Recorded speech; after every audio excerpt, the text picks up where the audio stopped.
你有没有发现，人生很多问题表面上看起来是不够，其实真正的原因是太多。我们总以为自己不够有钱，所以焦虑；不够成功，所以拼命；不够被爱，所以讨好；不够被看见，所以用力表现。可是到最后才发现，让一个人痛苦的常常不是他拥有的太少，而是他背负的太多。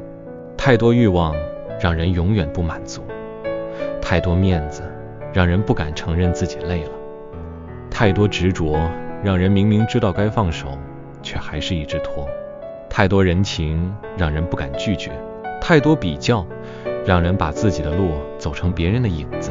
易经第41卦山泽损讲的就是这件事。损不是叫你失去一切，不是叫你牺牲自己，更不是叫你委曲求全。损真正的智慧是让你知道什么东西该减，什么地方该退，什么欲望该收，什么负担该放。因为人生不是什么都越多越好，有时候少一点欲望，心就安了；少一点争辩，关系就好了；少一点贪心，风险就降了；少一点控制，家庭就顺了；少一点逞强，身体就救回来了。山泽损，上面是山，下面是泽。山在上，泽在下，泽水向下被山所指，象征下面有所减少，上面有所增加。这里面有一个很深的道理，损不只是减少，更是重新分配。你把不该浪费的地方减掉，把力量集中到真正重要的地方，这才叫损得其道。卦辞说，损有福，元吉，无咎，可争，利有攸往，和之用，二鬼可用享。这句话表面上是在讲祭祀，实际上是在讲人生的诚意与取舍。有福就是要有真诚。损卦最怕的不是少，而是假。你可以资源少，可以条件不足，可以礼物不贵，可以场面不大，但是你的心要真。人跟人相处也是这样，真正打动人的不一定是你花了多少钱，而是你有没有真心。做事也是这样，真正让事情稳下来的不一定是你排场多大，而是你有没有把核心抓准。元吉无咎，代表只要你的减少是出于正道，不是偷懒，不是逃避，不是吝啬，而是因为你知道什么该省，什么该留，这样反而大吉，也不会有过错。可真，利有攸往，是说损不是一时冲动，而是可以坚持的一种原则。当你知道自己要走哪条路，你就会知道哪些东西不必再背。你想要健康，就要损掉熬夜与放纵；你想要财务稳定，就要损掉冲动消费与不必要的投资；你想要家庭安稳，就要损掉控制欲、抱怨与翻旧账；你想要事业长久，就要损掉虚荣、浮夸与短线操作。和之用，二鬼可用享。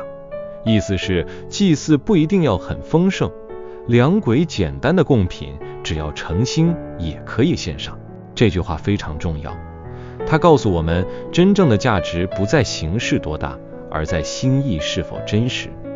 你不需要为了证明自己而把场面撑到超过能力，你不需要为了让别人看得起你而把生活过得很吃力，你不需要为了维持一段关系而一直拿自己去填补对方的空洞。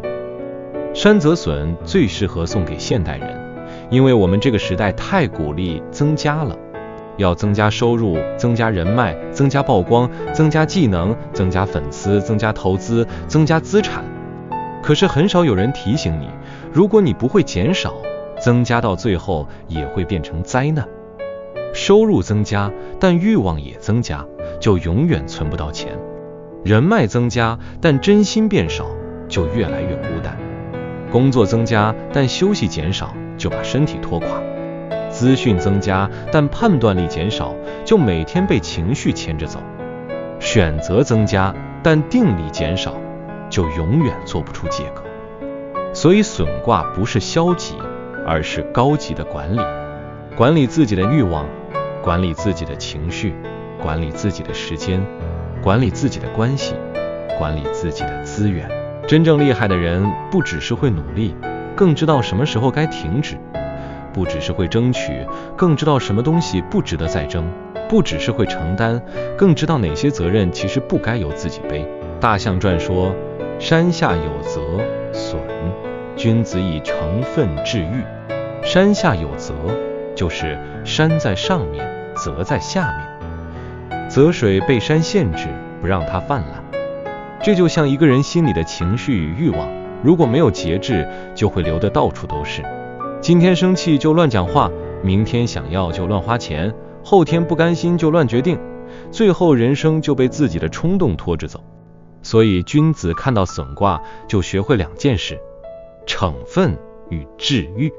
惩愤就是克制怒气，人生很多损失不是别人造成的，是自己一时生气造成的。一句话讲太重，关系破了；一个决定太冲动，工作丢了；一时不甘心，投资失控；一时情绪上来，家庭吵翻。你以为你是在讨回公道，其实你是在消耗自己的福气。治欲就是堵住过度的欲望。欲望不是不能有，人没有欲望就没有动力，但欲望如果没有边界，就会变成深坑。想赚钱是正常的，但贪快就容易受骗；想被爱是正常的，但过度依赖就容易失去自己；想成功是正常的，但不择手段就会把人生的根基打坏。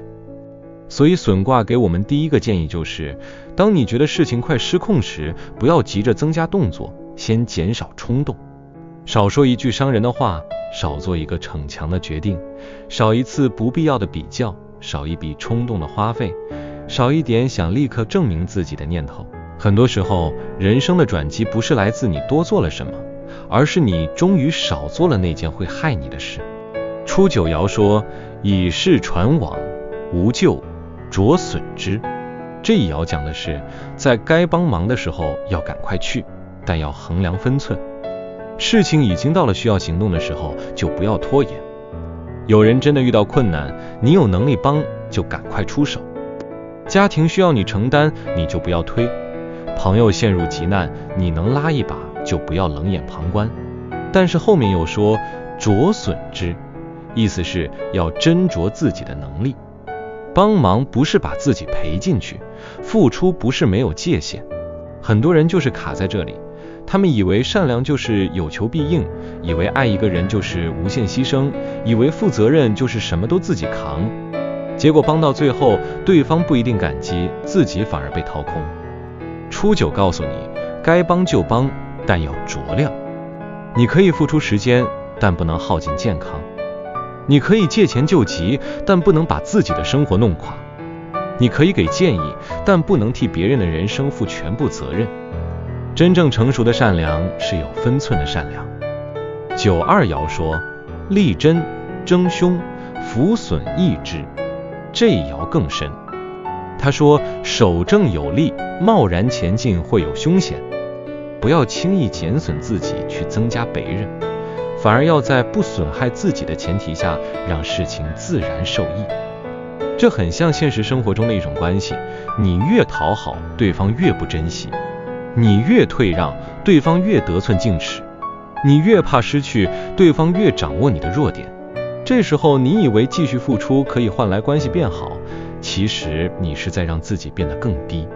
九二爻提醒你，有些时候不损自己才是真正的义。你不必为了迎合别人而改变底线，不必为了得到认可而稀松尊严，不必为了保住表面和平而让自己一直受委屈。你守住原则，事情反而会变好。因为当你不再乱付出，别人才会重新看见你的价值；当你不再无限退让，关系才有机会回到平衡。六三爻说：三人行则损一人，一人行则得其友。这一句很有名，也很像人际关系的真相。三个人在一起，往往会有一个人被排除，一个人独行，反而会遇到真正的朋友。这不是叫你孤僻，而是告诉你，关系太复杂时，就要减少不必要的纠缠。很多问题不是因为人太少，而是因为人太多。公司里意见太多，最后没有方向；感情里牵扯太多，最后失去信任；朋友之间小圈圈太多，最后变成比较、嫉妒、误会。三人行则损一人，讲的是能量不平衡。当一段关系变成三角拉扯，就一定有人受伤。感情里最怕暧昧不清，合作里最怕权责不明，家庭里最怕有人拉帮结派。这时候最好的方法不是再找更多人来调解，而是把关系简化，把角色说清楚，把边界立起来。一人行则得其友，讲的是当你愿意回到自己，反而会遇到真正同频的人。很多人害怕孤单，所以宁可待在消耗自己的圈子里。可是损卦告诉你，有些关系必须减少，你才有空间遇见真正合适的人。有些饭局不去，你的心才清静；有些群组退出，你的时间才回来；有些不健康的关系放下，你才有机会走向更好的缘分。六四爻说，损其吉，使传有喜，无咎。这一爻非常像在讲修正缺点，损掉自己的毛病，快一点行动就会有喜事，没有过错。每个人身上都有疾，不一定是疾病，也可能是性格上的病。有人太急，有人太硬，有人太爱面子，有人太悲观，有人太会拖延，有人太容易被情绪牵走。这些东西如果不改，就会一直让人生重复同样的问题。六四爻的重点在使传有喜，也就是越快改，越快有好结果。